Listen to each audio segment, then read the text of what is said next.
Welcome back to the Wrong Advice Podcast. I'm your host, John Pacciuto, and I'm very excited to have Alex Scott on the line with us today. Alex, how are you? Hey, hey, I'm good. How about yourself, John?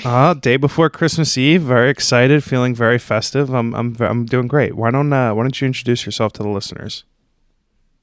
Yeah, first of all, Merry Christmas Eve on the day that we're recording this. My name's Alex Scott, and I'm a trauma-informed dating and relationship coach. And the Cliff Notes version of how I got to where I am today is by making a bunch of mistakes and learning the hard way. So I actually got married at the ripe old age of 20, thinking I knew everything and who I was as a person and what I wanted out of my life. Yeah, I usually Wow. get that look. Yeah. The eyebrows go up, jaw drops.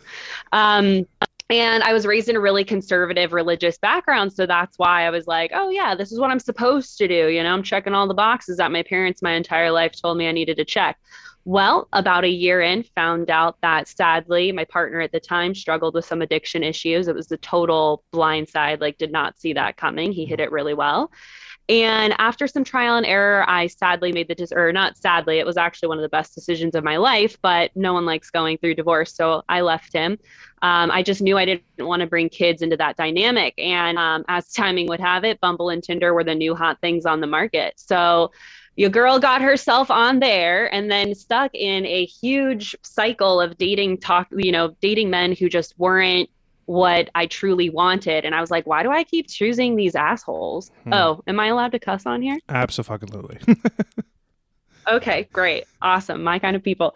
So I was like, why do I keep choosing these assholes? And I swallowed the first big horse pill of like, all right, girl, you're the common denominator here. So what's so broken within you that has you seeking out and choosing these kinds of guys?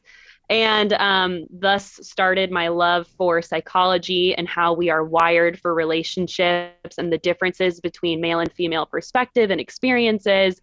And so slowly but surely, I started really focusing on myself, my personal development, healing from the inside out, because what I started to learn was the reason there is actually a lot of science behind why we're stuck in toxic relationship cycles because of our nervous system, which we can unpack that if you want. But Definitely. I started implementing these new skills as I was dating, and a couple years later, got myself an amazing gem of a human being as a partner, and now we live together. We're going on 3 years and have a dog, and we love our little family. And so now when COVID hit, my boyfriend actually was the one that was like, you should just teach people how to establish healthy relationships, because I had to go through so much growth myself. And then with him, and as we started dating, and I was sharing with him all of the tools and techniques that I was implementing for my own life, but then for us as a couple, he was like, do it, girl. Like, you should. And so now, a year and a half later, I have a thriving business, and I'm so fucking thankful. It is an honor to be able to help these women change their lives.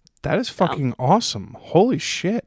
That is like the most making lemonade out of lemons I've ever heard in my entire life. That's awesome. I mean, yeah, I'm really thankful that's pretty sweet. to be where I am today. So obviously, like, I've never been married. I'm 36. I'm single. I have had a number of wildly wonderful relationships that didn't work out for any number of reasons of Hmm. timing, of wanting Right. children or not, all normal things, and a Yeah. litany of horrible relationships. Um, I would love to know what key ingredients, factors, things, or whatever that people should be on the lookout for developing healthy relationships. And I would like it kind of, don't you don't have to be as particular or as broad, but I'm just curious, so like, if there's some trend, something that like overarching will allow people to be more open to like healthy relationships versus there seems to be a lot of toxicity out there, at least post COVID world. Start with you, because we all know, hopefully, ourselves the best. And if you don't, take some time to know what your own version of crazy is, because we all have it, right? We all have our own stuff. And if we know ourselves well enough to know what triggers us, like what bothers us within relationships, and we can start to manage how we respond and manage our own anxieties and insecurities, that's the first step, because relationships are 50% how you treat the other person, and they're 50% how you react to the other person. You know what I mean? So Totally. starting with you is the reaction piece. Now, when it comes to actually dating and what to look for, I can tell you that something that's very common nowadays is a really hot and heavy start, Oh yeah. and it's not, yeah, and it's not sustainable. And this can show up a lot with like the hot term right now is love bombing, Oh which man. is really, yeah, I just learned this, unfortunately. yeah.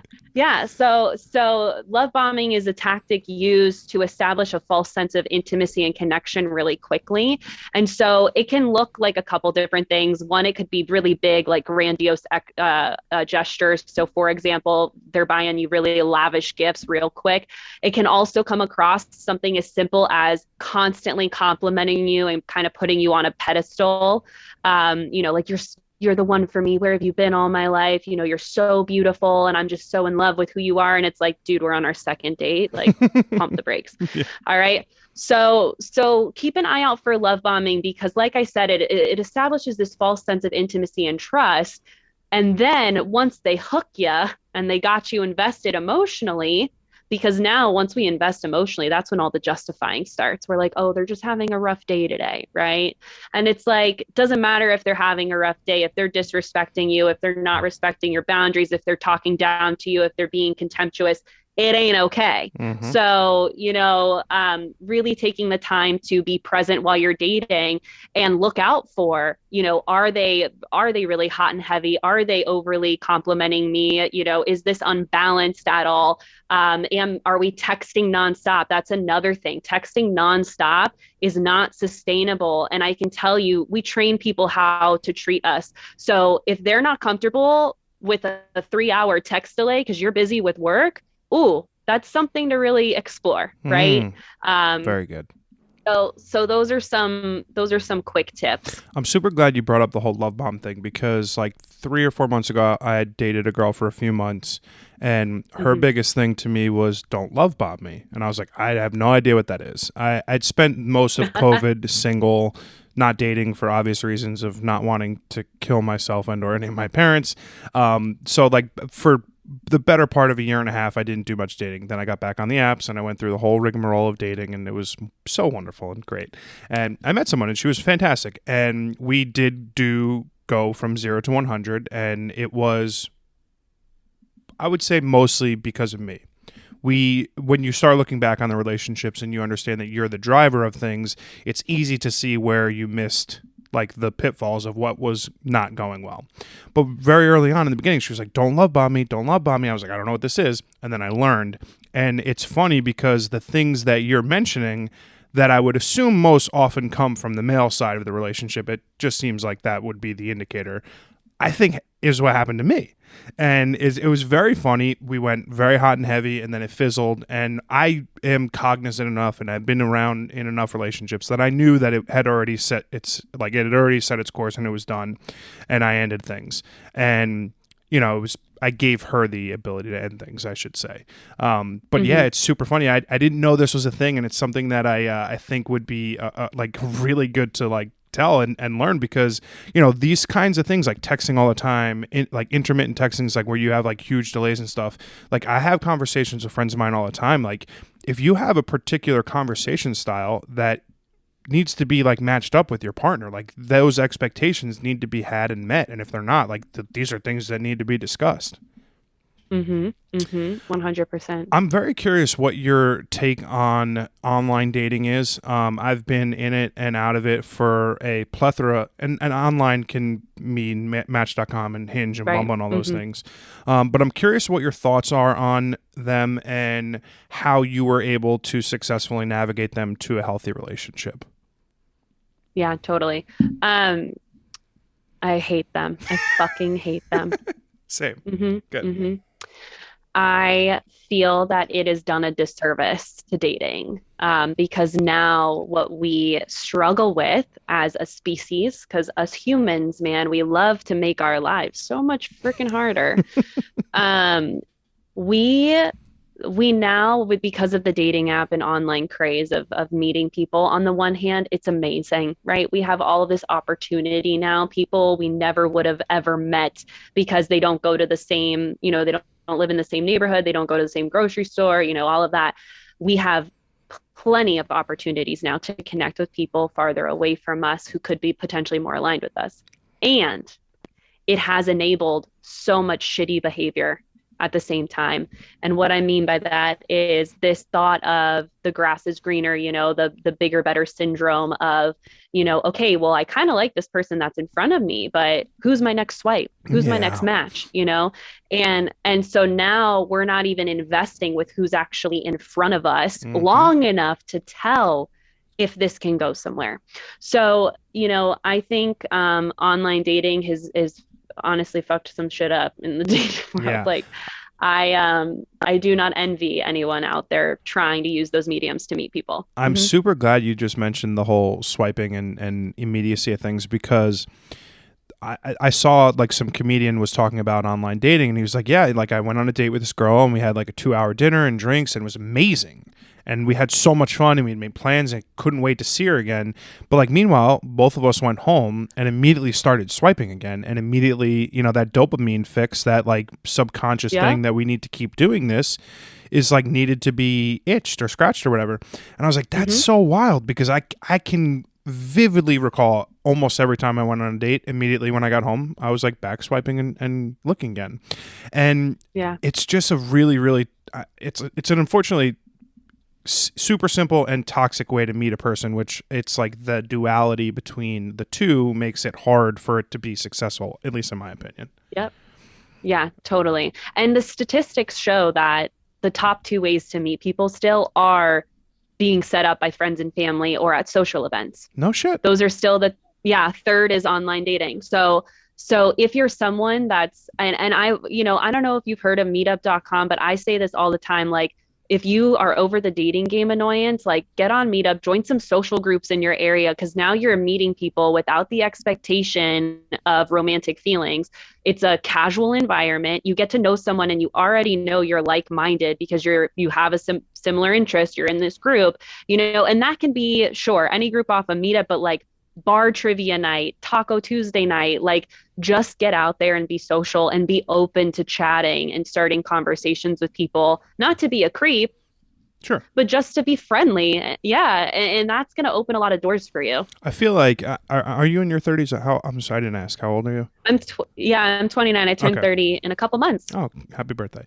I feel like there is this point where you reach your 30 to mid 30s where something like Meetup will be super important, because all of your friends start getting married and they start having kids, so your social interactions start going down, right?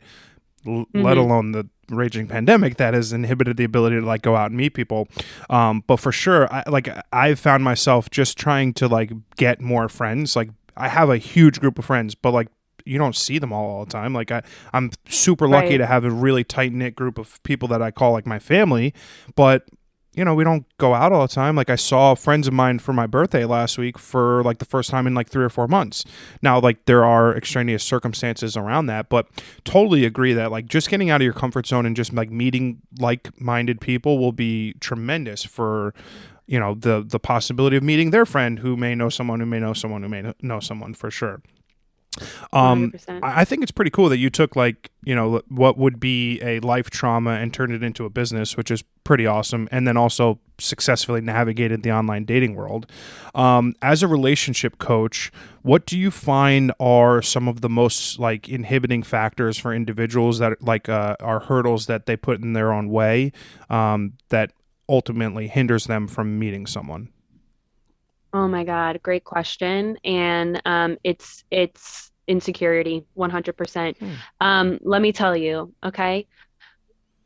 My boyfriend and I, first of all, I was very much online when I met my boyfriend, but I lucked out and met him through a work function. Oh, nice. I will tell you this, navigating online dating, my number one tip is to be your authentic self and not give a damn what anyone thinks of you, because I broke all the rules. I asked my boyfriend out for a beer. I texted him first in Yoda speak, mind you, because I'm a huge Star Wars nerd. I love that. And he went home that night, like literally we had met through work. He went home that night after I texted him in Yoda speak and told his buddies, like, I think I might have just met my wife because I love this. that. And so here's my point. What holds people back from connecting with their person? They don't send the Yoda speak text. They don't stay true to themselves because they're like, oh my God, what if this person thinks I'm crazy for sending a text in Yoda speak? But it's like, I just found out he's as much of a Star Wars nerd as me. I'm going to own that right now. You know, like he's going to get it. And not only that, the other thing is I found out that there was a rumor going around. He was talking to another girl within the work environment we were in.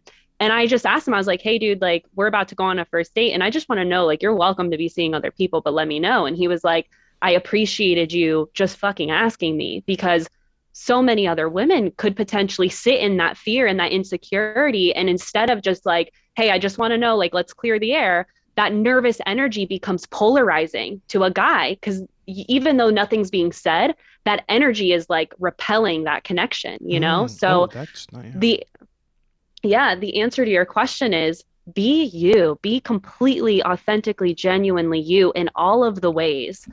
And your out there will vibe with that. I like that. I think, I'm super glad you mentioned that because, as you get older, you become the best. Well, at least in my case, I'm the best person I've been in my life, because over the last few years, I've done things to help myself, personal growth via therapy, via any number of things that I've grown through.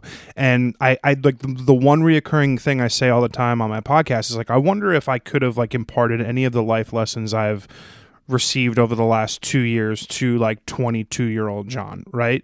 And like, I don't necessarily think that would possibly be true, but it is been a huge benefit to my dating life because like you said, I am unapologetically myself. This is who I am. This is the way I feel. This is the way I think. And someone's going to love that. They're going to fucking eat that up. And other people are going to be like, whoa, bro, we're not going to go out again. And I think the biggest thing that I struggle with as a single person is matching people's like expectations and then trying to read what their motivations truly are. Because if you're on the app, sure, you're looking for someone, but like people are super insecure to be able to say, hey, I like you, but you're not my person. We don't need to go out again. Like I am very much like, I had so much fun. You are a genuinely great human being. We're never going to go out again. I say it nicer than that. But I recently went out with someone who was like, I had a good time. You're great. I just don't see us like romantic in any way, but I would love to go out with you again. And I was like, well, I don't know. Like, do you think another date, like you're going to all of a sudden develop these like, romantic chemistry feelings for me? I was like, probably not. Like, that's something that should be there. Maybe not 5 seconds in, but we spent 2 hours together. Like, is another 2 hours going to serve you any better in that regard? And I was like, no. I was like, you're a wonderful human being. We're just not meant to be. We can just be friends.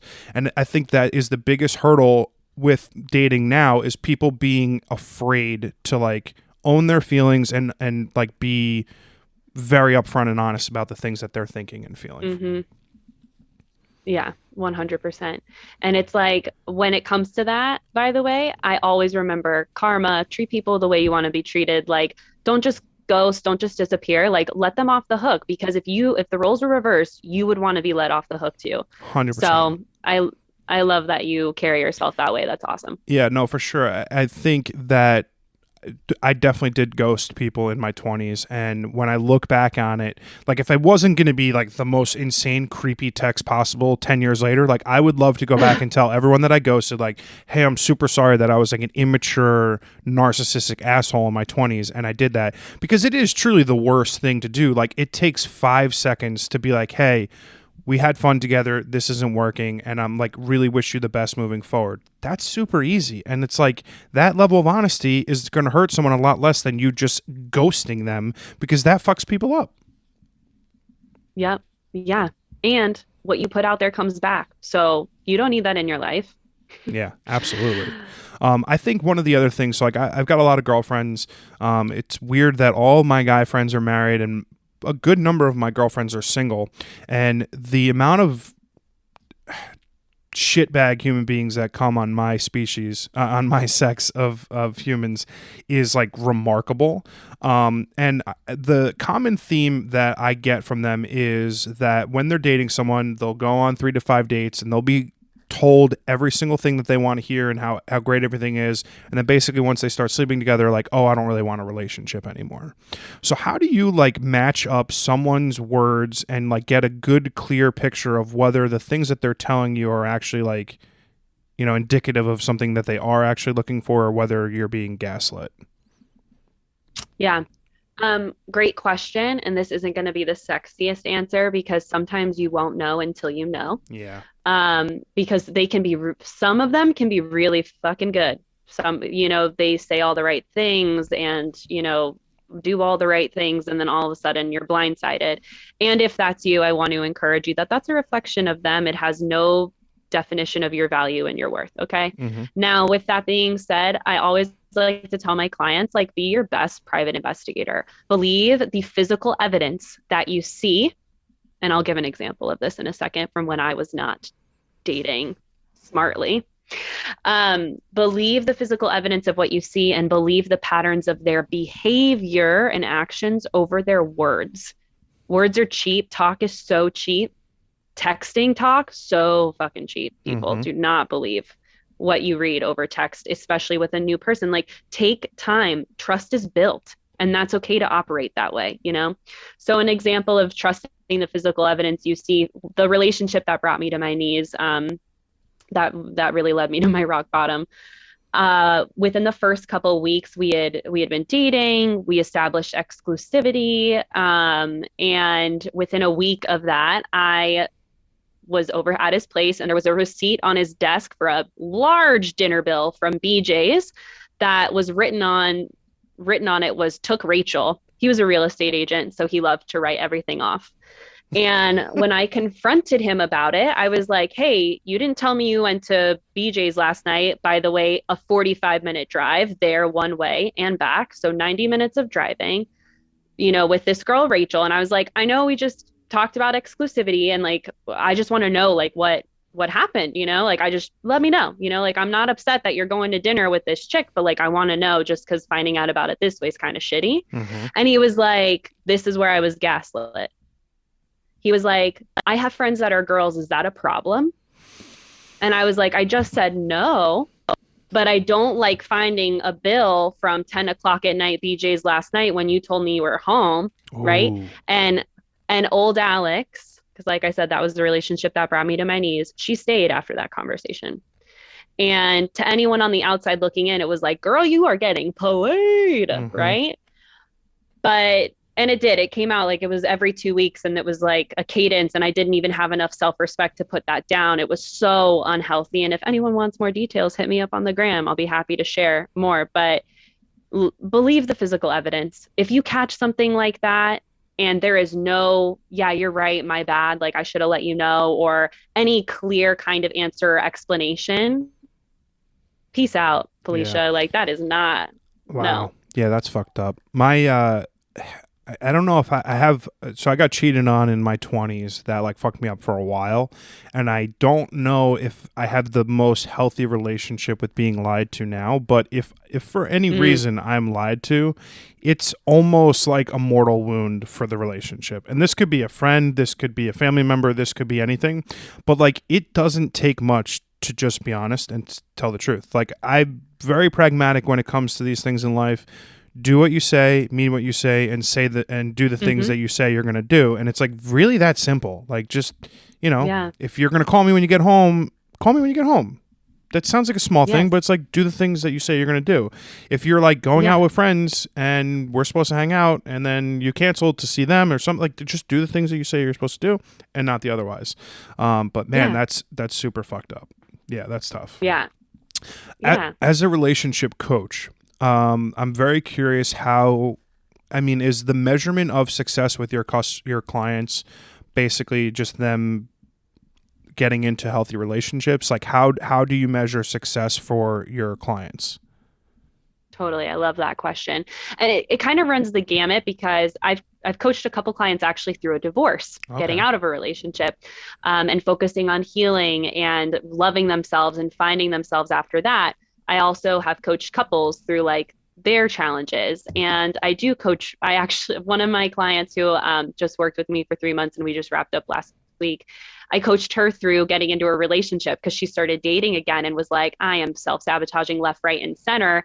And now, over Thanksgiving, she met his parents out of state. They, did this whole trip together. She's going back for Christmas. They've said the love yous and the Oh, exclusivities happened, and she's good to go. So, I've kind of done it.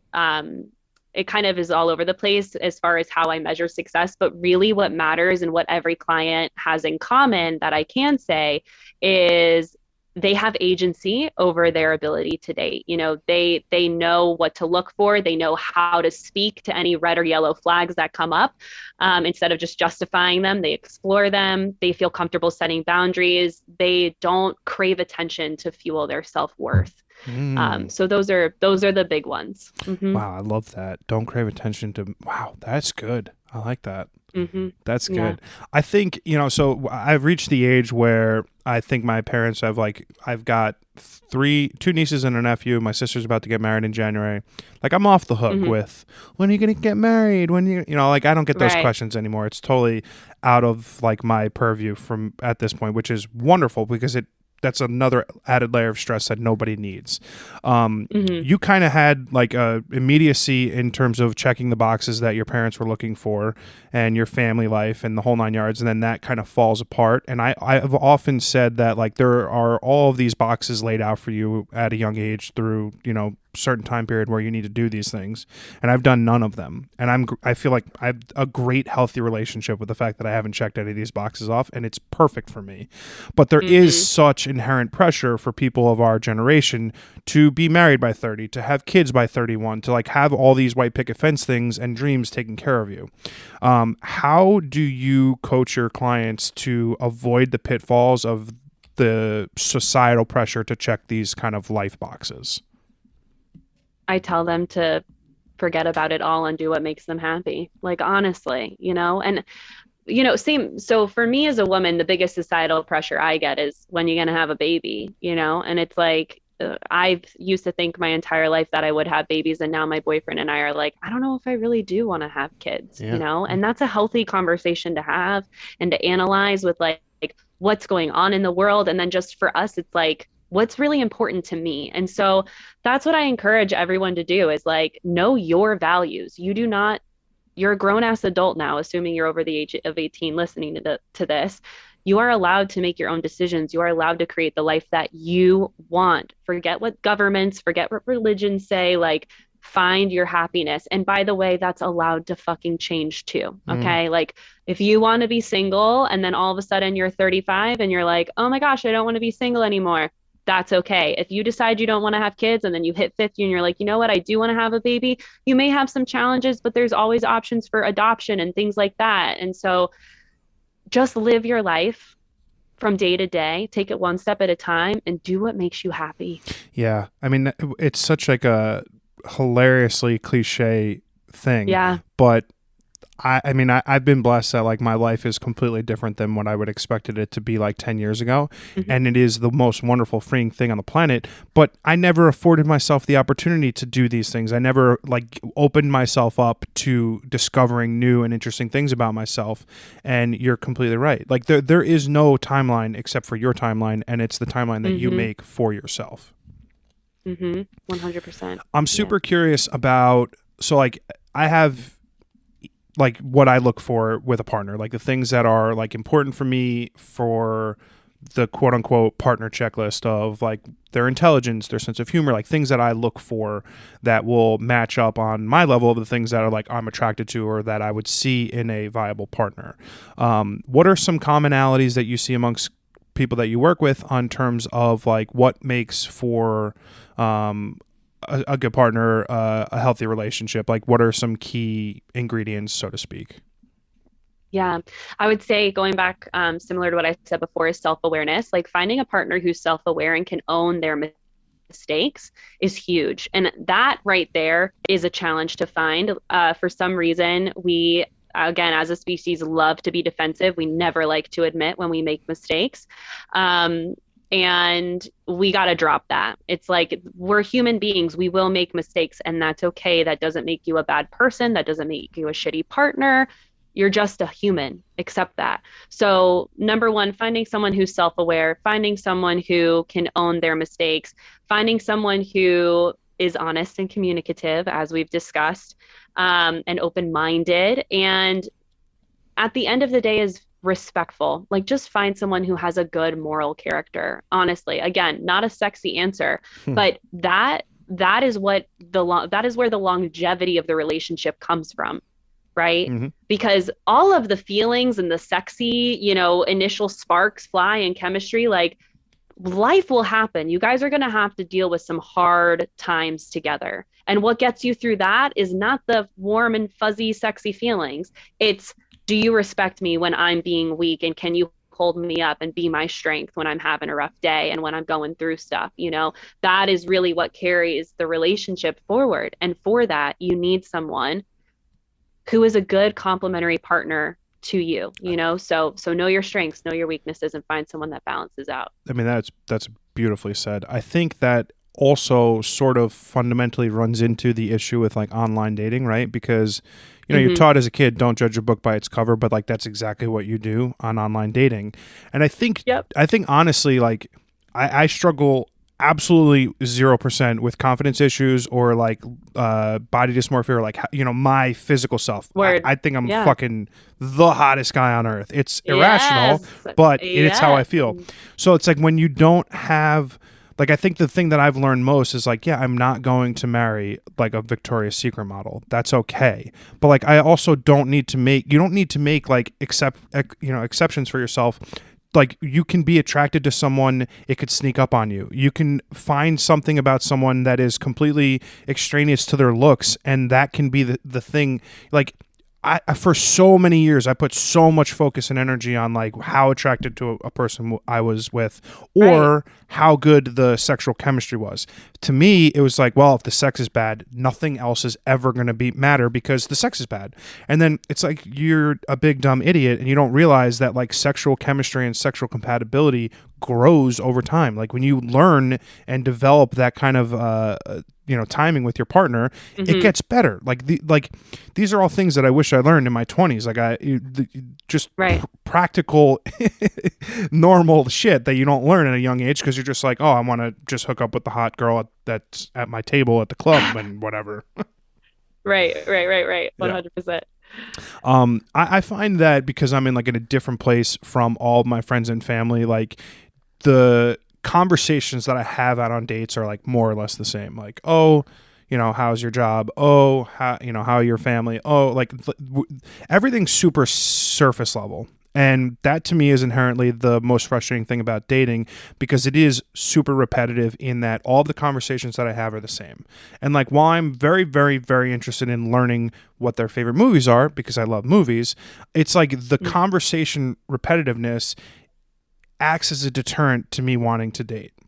How do I take something that is as big a staple to dating as possible, as like having these really mundane conversations, and not let it inhibit me from continuing to trust the process and continue to date and do the thing repeatedly, even though it is an exhausting process? Yeah, well, first of all, I want to give anyone who's burnt out from dating or like fed up and feeling that energy permission to take a break, because you're allowed to. And I would actually say that that's the smartest thing to do, because again, that energy of you being frustrated will show up in the messages you send and the kind of interactions you have. So that's first. Second thing is like, can we please just have more fun while we date people? Like, fuck the dinner dates. It's so goddamn serious. Go bowling, go play mini golf, go out, go to a dog beach and bring your dogs. Like, have fun, do an activity together, because that way you get to see how someone responds to missing a shot, to, having conversation that's more around the activity you're doing than the stereotypical work, blah, blah, blah. What do you do? Da, da, da. And the other thing I would say is, get some, you're going to feel like a kid, but I love this. So I know that there's more me's out there in the world who would love this, but ask fun questions. Like, if you could have any superpower you would, ever, what would it be and why? And that can be really, you find out people's values asking that. My boyfriend and I played the 20 question game just for funsies the other day. And despite being together for a while now, we still have new stories that come up when we take the time to play like that, you know? And we were talking about that, and I said I would love to be able to teleport to wherever the fuck I want. And the reason for that is I haven't traveled much in my life, and I am really hungry to travel. That's one of my goals I have for my business, is to get to a place where I can travel and still work. And that was, you know, so my value for adventure and for travel came through in the superpower question, you know, whereas with him, he wanted to be able to fly because of that feeling and that experience of being free and floating in the air, right? So it's totally different superpowers, but again, stems from a value or an interest that we have that, you know what I mean? So it's ask fun, playful questions and think of them beforehand, you know, Google open-ended questions and screenshot it and have fun with it, you know, take the pressure off yourself. There's a screenshot that I have on my phone. I wouldn't be able to find it right now, but it basically was like, I'm not interested in like knowing your favorite color. Like I want to know your feelings on like God and aliens and like all these like big things, because like that will be significantly more informative than finding out that like, you know, you like lattes or right, exactly. Totally. I love that though. I think my biggest issue, so like I did give myself the opportunity to take a break recently from dating just because it's just been exhaustive. It's like a crazy time in the world. COVID's ramping back up. It's just like all this like pressures of like a million things. And like I definitely want to be in a relationship right now. I've done the work. I am so prepared to share my life with someone. So it's like frustrating when you keep doing the same thing and the same thing and the same thing and it's not working. But I have given myself the ability to take a step back, because I think what I was doing was looking at it as a task. I was looking at dating as a job, right? Like I was like, okay, well, I'm going to spend 15 minutes every morning, like swiping and talking and texting and doing all this. Like I was looking at it too analytical, and it was like, this is terrible. Like I'm not fucking going to meet someone like this. The conversations were super dry. I was being incredibly bland in who I was. Like I wasn't imparting like the enthusiastic lover of life like I am, because I was looking at it as like an assignment. Right. I think I've learned a lot in the last year in terms of like allowing yourself to give yourself space for when you're doing something that might not necessarily be working. Yeah. And it's needed. Totally. It's a great reset. Totally. What do you find to be like the biggest detriment or the biggest inhibitor for like modern day relationships? Because my belief is that, statistically, I could be wrong. I don't know what the percentage is of like people who are single versus people are married, married in committed relationships. I find people that once they hit a certain age in their 30s, it becomes increasingly difficult to meet a person. And I think the reason why we in my generation are single and finding it harder to meet people at our age group is because we're probably not willing to settle. Right, we're still looking for that pie in the sky mentality. So my question for you is like, what do you think is like an inhibiting factor for someone who's never been married recently? You know, standard dating history, like few years relationships or whatever. You know, maybe 10 years, whatever it might be. What is like the number one or two, three things standing in someone's way as they approach like early to mid 30s and they're still single? Yeah, totally. So I would say the first thing that a lot of people don't realize, I alluded to this before, but it's healing and fixing your own shit, because your nervous system dictates who you're attracted to, because like that's what gives us those warm, fuzzy feelings.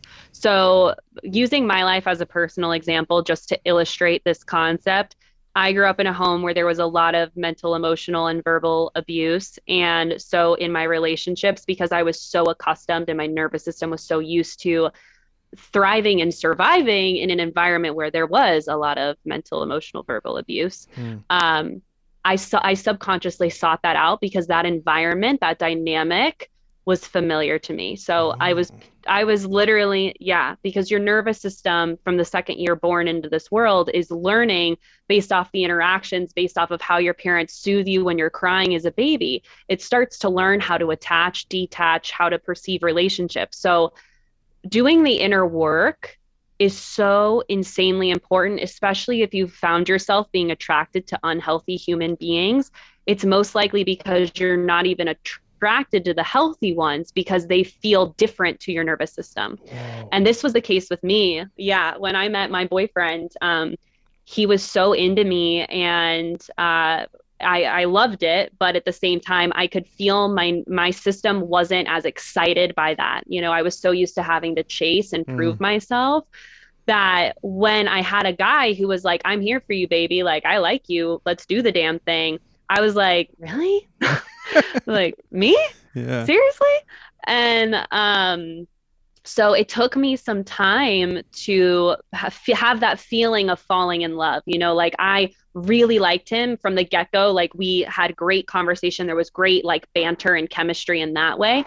But I wasn't feeling all caught up in my feels or obsessive, like to the point to where I was like stalking his ex from 7 years ago on Instagram, right? Yeah. Because you And grew a little because bit. of Yeah. yeah, because I was so safe with him. It didn't feel the same as it did to all of my previous toxic relationships. And let me tell you this, nor should it. You cannot compare healthy relationships to unhealthy ones because they do not show up in the world the same. They don't, the feelings in your body are not the same. So that's my first tip. Okay. I forgot what my second tip was. Let me get a second. You were saying the question was, what are the top One, couple two, things three, of and yeah. oh, I remember it. I remember it. It came back to me. Thank you. It was don't be so damn picky, Mm. right? What I would encourage people to do if they have caught themselves kind of nitpicking and they're like, oh, you know, this person checks all of these boxes except they don't like football as much as I do. Okay. Or something like that. If you catch yourself kind of stuck in those thought patterns of nitpicking little things, I challenge you to put that down and just keep exploring the relationship and see if that connection grows. Because one, that could be shedding light that you have an avoidant attachment style if you're too picky. And if you want to learn more about attachment theory, again, you're welcome to hit me up or read the book Attached by Amir Levine, I believe is his name, and he's great.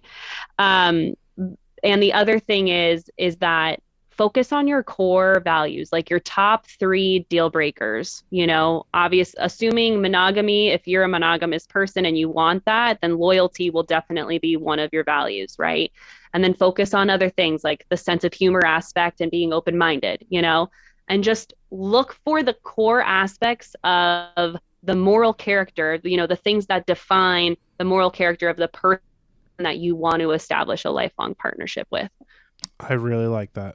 I think it's also very interesting because you mentioned that chasing the spark, chasing Yeah. the, that I Hmm. was always looking for the pie in the sky fireworks kind of thing, and I don't do that anymore. It's just not practical, right? So it's like I was Word. having a conversation with a friend of mine, and I was like, yeah, like I used to put so much emphasis on chemistry and sex, and then I realized like I've had very enjoyable, great sex with many people. It was not mutually exclusive to the like three people that I told I love you, right? So it's like when you Hmm. start taking things and looking at them in a much more rational, mindset, you realize these are things that can learn and grow and get better with time. It's like I don't need to have the most insane makeout the first night I meet someone. That's not always going to happen. It might be fucking terrible. It might be horrible. It's like you that's super. I like that. That was awesome. Yeah, Yeah. good. Yeah. Yeah. So I think my biggest hurdle that I've experienced both personally and within my friend group is that there is a sense of, I don't know how to describe this, like not wanting to be chased anymore, or like not wanting to do the chasing, right? So like a lot of Mm. my girlfriends, a lot of my guy friends, they've all said like they're exhausted by the fact that like things don't come together unless they make them come together. And I think that is just like, we're living in a weird time in the world, and that's just like practical of if you want something to happen, you kind of have to like morph it into an existence. But I'm curious what your thoughts are on that mentality of like if you're not willing to put the work in, if you're not willing to like quote unquote chase after something, is it possible to still be successful? You're still able to find someone if you're not 100% committed? Oh, what a good question.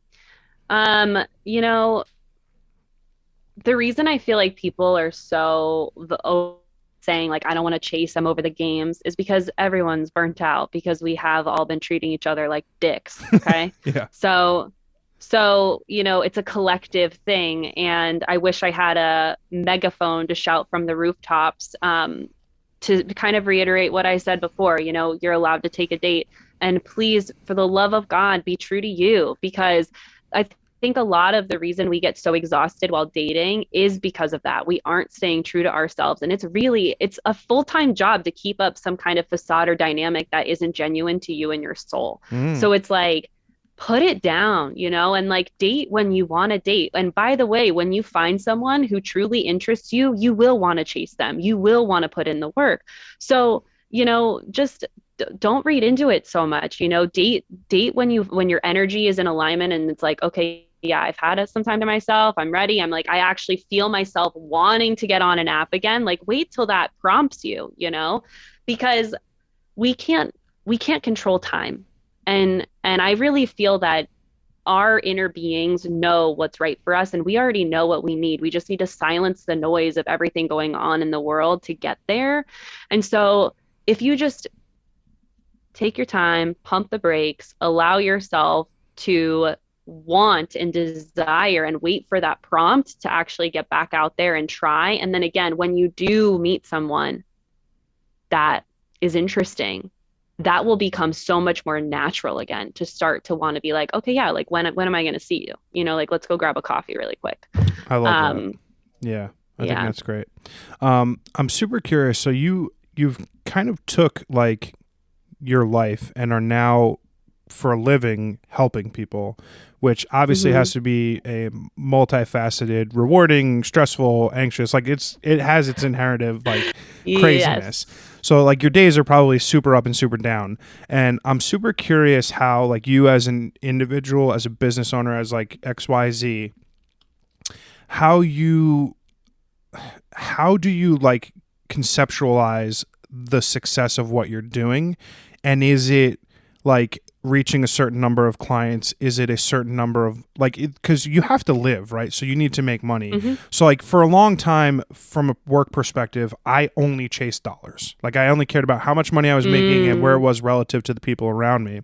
But now that I'm a photographer now that I'm doing something that I'm in love with every day, like the dollars don't matter. Like I'm getting that's compensated the awesome. things that I want to be compensated for. So it's like completely different. So we're similarly in a field where it's like creative-esque, whatever, we're our own business entities. So I'm hmm curious for you, like you have inherent like glow ups when you have your customers who are being successful in finding relationships, but like as a business person, like you also has to like marry that with like a financial aspect. So I'm curious how you kind of like weigh the two, and like how that kind of feeds into like your overarching life. Yeah, totally. So, you're very correct on both aspects. Of course, I have financial goals for my business and like what I want to get to and all of that. And at the same, it's really funny because I haven't thought about this, but now that you've asked me this question, I've kind of realized like how much I've grown in the last year of being an entrepreneur, because I used to be same thing. I was like, all right, like I need to get my bottom line here so that I can live and like da da da da. And that was something that I used to be very focused on. And now since you've asked me this question, I'm like, oh, wow, yeah, that's not something that I'm like obsessing over anymore, which just goes to show two things, like money mindset's improved, and two, like, obviously I have a good flow of business right now, so I can relax on that area. Mm-hmm. Still have a lot of growth that I want to achieve. Like I said, like I want to go to Tokyo Disney. My boyfriend and I are big Disney nerds too. So it's like we want to go to every Disney park and like all that. So, we have a lot of big dreams, and to do that, we need to fund them. But I think really what honestly like what makes me so damn happy and proud, like my inner child's all proud of the woman that I am today, is like earlier today I got a message from a client get private chat support with me too. And she's like, earlier this week was in tears with me. We have a session on Monday. And today she's like, I'm doing great. The self-love is kicking in. And I'm that it's like the amount of energy and the lightness in my spirit that gives me that's addicting for me. Hmm. Is like, oh my God, this woman who's in her mid 50s and going through a hell of a divorce is literally like trying to redesign her life. And I was able to help her find some peace in that. I was able to help her know how to take care of herself so she didn't feel like she was constantly exhausted and constantly having to overgive and all of that. So, I can't, I mean, as far as how many clients, that's hilarious because like I'm actually at a place where I'm trying to do more group coaching to be able to serve more people. And that's actually what I'm working on right now. And we start in January. But as far as private clients, like I can only serve so many people at once because of the energy that I have and the emotional capacity that I have. So it's time to scale. And that's like a really exciting thing for me. And yeah, I'm kind of riding that entrepreneurial wave right now. I love that. I mean, that's awesome. I think it just in terms of like quintessentially living your life with purpose, like you want everyone around you to be successful and be happy. I didn't used to give a shit about people at all. I was the most selfish person on planet Earth. I just wanted to be rich, fucking make money and travel. And like, I was the worst. And I'm so not like that anymore. And like, my life is so much better. It's crazy. And it's like super rewarding to hear, like, even just like me, we're like new friends. Like, I'm just super happy to hear that like you're doing something that's got such intentionality, such beautiful purpose. And it's wonderful. I love that. Thanks. You too, John. Thanks. I like to spend the last bit of every podcast doing like sort of like a rapid fire Q&A. Some are super easy, some are a little hard. Just like first one or two things that come to mind or like whatever like, comes at Let's you. go. First question might be hard for you because now I know your Disney background. What is your favorite movie? Lord of the Rings, Fellowship of the Ring. The Scott, first my one. boyfriend's gonna freak out. Yeah. Okay, fair enough. I love all the Lord of the Rings. I love the Hobbits. I think the third, what is it? The Return of the King is my favorite movie of the It's a great one. the Lord of the Rings trilogy. But that's good. What's your favorite book? Oh shit. I will say You Are a Badass by Jen Sincero. That book changed my life. Cool. I'll check that out. What's your favorite food? Mexican food. Anything Mexican food, please. And with a Doritos Mandarin. Thanks. Nice. Do you believe in an afterlife? Ooh. I don't know where I'm at on that, honestly, because I like I said, I was raised in a religious home, so that was a belief of mine for a very long time, but I'm not anymore. Like I don't identify as a Christian or anything like that. I do believe in a divine being, though. Yeah. As far as an afterlife, I don't know. Yeah, I'm with you on that. I was raised Catholic. I have a multitude of, I have multiple religious tattoos. Not a religion guy at all. Not big. I did have a wonderful conversation with my old priest on my podcast, which was fantastic. That's dope. But yeah. Not for me. I'm with you on that. I do believe in an afterlife. I think it would be crazy if human beings exist because some like 3-celled organism crawled out of a primordial pool and there was like no real reason for us existing. That would be crazy to me. Yeah. Yeah. What are you most proud of? My business. What is your biggest regret? Oh, that's a hard one. My biggest regret. I'm not going to say my divorce. I'm not even going to say me getting married. I'm going to say not prioritizing my healing the first time, after my first heartbreak, after the divorce. I like that. What gives you confidence? Taking action, just doing the damn thing. I like that. What inspires you? What inspires me? My clients. What's your biggest dream? My biggest dream. Oh, okay. Okay. Well, honestly, this is very much about my business. But I would love for my best friend, who's a therapist now. I've known her since I was 11. We started a podcast together, and it's about dating relationships and all of that. And so what we would love to do someday is to have a mixer, like at all of the big cities around the US. So singles and people that have worked with us, but are very much focused on healthy relationships can meet. That's awesome. That's so fucking cool. Yeah. What is the best piece of advice someone's ever given you?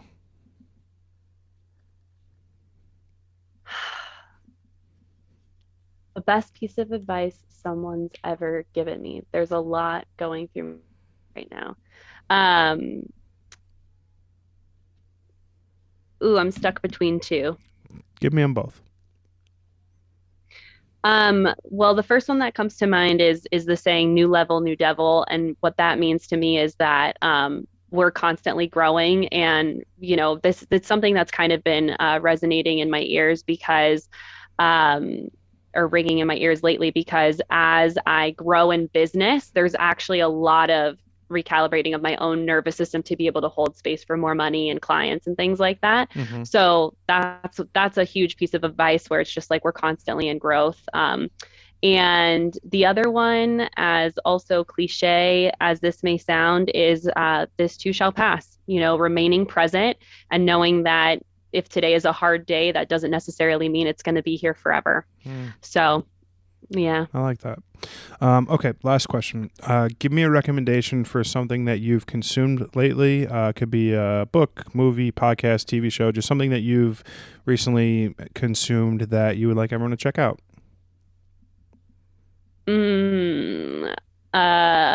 I would. I mean, I don't want to be selfish and say my own podcast, but I do have a blast over there. Yeah, so Brie and I, my best friend Brianna, it's a very fun show, but we, for example, just finished unpacking Bachelorette. So our show is all around analyzing.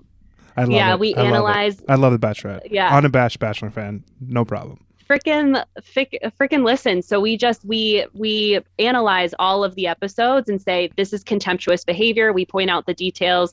And her and I, not to sound cocky, but we're pretty fucking funny. So, it's really funny, but it's also super educational and real life application for you to take into your dating life so that you're not stooped. I like that. I'm going to definitely subscribe as soon as we get off the line. Alex, I think you are such a cool, fucking awesome person, and I'm super, super appreciative that you took the time out to chat with me today. I absolutely loved our chat, and it was so great. I have a very cheesy line. If you've been on my podcast, you're part of my family. Thank you so much for coming on. I just had such a blast. Thanks for having me. I had fun too. No problem. Take care and have a great day.